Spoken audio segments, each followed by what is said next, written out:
শিক্ষক নিয়োগ দুর্নীতি কাণ্ডের পর থেকেই কিন্তু বাংলায় একেবারে রাজ্য রাজনীতি উত্তাল। তার মধ্যে দীর্ঘদিন ধরে দাবি উঠছে বাংলায় ৩৫৬ ধারা ৩৫৫ ধারা জারি করার, বাংলায় রাষ্ট্রপতি শাসন, কেন্দ্রের শাসন জারি করার দাবি দীর্ঘদিন ধরে তুলছে বিজেপি সহ, সিপিএম সহ, কংগ্রেস সহ বিরোধী রাজনৈতিক দলগুলি।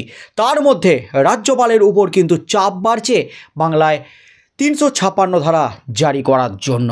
তবে কেন্দ্র এ ব্যাপারে কিন্তু কোনো কর্ণপাত করেনি। কেন্দ্র কিন্তু স্পষ্ট করে দিয়েছে বাংলায় একটা সংখ্যাগরিষ্ঠ সরকার চলছে, তাই এই মুহূর্তে ৩৫৬ ধারার কোনো গল্প নেই। দীর্ঘদিন ধরেই কিন্তু এটা জানিয়ে যাচ্ছে কেন্দ্র। তবে সন্দেশখালী কাণ্ডের পর সন্দেশখালীতে ইডি আধিকারিকদের উপর হামলার পরপরই কিন্তু নড়ে চড়ে বসেছে কেন্দ্র কিন্তু কড়া অ্যাকশন নিয়েছে। তার মধ্যে বিচারপতিরা, বিশেষ করে বিচারপতি অভিজিৎ গঙ্গোপাধ্যায়, তিনি কিন্তু বিস্ফোরণ ঘটিয়েছেন। বাংলায় আইন শৃঙ্খলা ভেঙে পড়েছে, ঘোষণা করুক রাজ্যপাল, এমনই দাবি জানিয়েছেন বিচারপতি।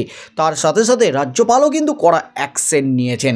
তবে এই মুহূর্তে যে প্রশ্নটা উঠে গেছে, এই মুহূর্তে কি রাজ্যে ৩৫৬ ধারা ৩৫৫ ধারা রাজ্যে রাষ্ট্রপতি শাসন জারি করার মতো পরিস্থিতি রয়েছে? অবশেষে এই প্রশ্নের উত্তর দিতে গিয়ে বিস্ফোরক রাজ্যপাল সিবি আনন্দ বোস। এই মুহূর্তে সবচেয়ে বড় খবর, রাজ্যপাল যা বললেন তাতেই কিন্তু তোলপাড় রাজ্য রাজনীতি। চরম অস্বস্তিতে কালীঘাট।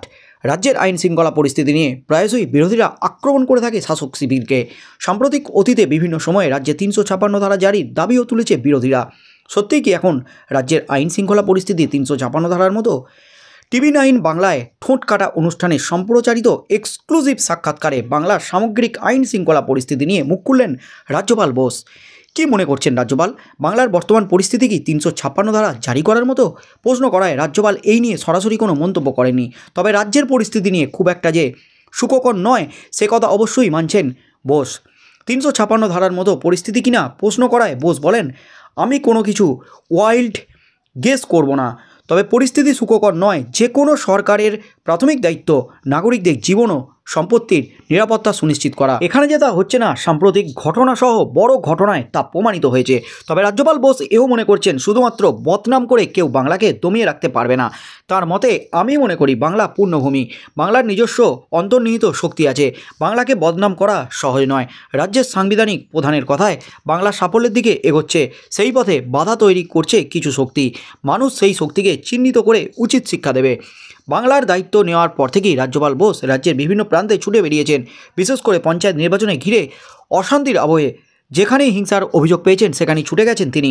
নিজে সশরীরে পৌঁছে গিয়ে গ্রাম বাংলার বাস্তব চিত্র বোঝার চেষ্টা করেছেন। রাজ্যের আইন শৃঙ্খলা পরিস্থিতি নিয়ে বোসের এই বার্তা স্বাভাবিকভাবেই যথেষ্ট তাৎপর্যপূর্ণ বলেই মনে করা হচ্ছে। অর্থাৎ রাজ্যপাল সিবি আনন্দ বোস তিনি কিন্তু স্পষ্টভাবে না জানালেও তিনি কিন্তু জানিয়ে দিলেন, ঘুরিয়ে আকার ইঙ্গিতে কিন্তু জানিয়ে দিলেন বাংলার যে পরিস্থিতি তৈরি হয়েছে এটা কিন্তু সুখকর নয়।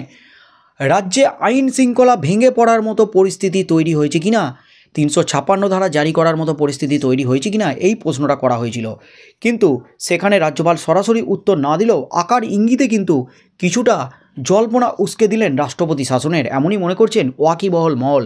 তবে আগামী দিনে রাজ্যপাল কি পদক্ষেপ নেন, রাজ্যে কি পরিস্থিতি হয়, কেন্দ্র থেকে কি নির্দেশ আসে, রাষ্ট্রপতি শাসন কি সত্যি সত্যি জারি হবে রাজ্যে, সেদিকেই চোখ থাকবে গোটা রাজ্যের।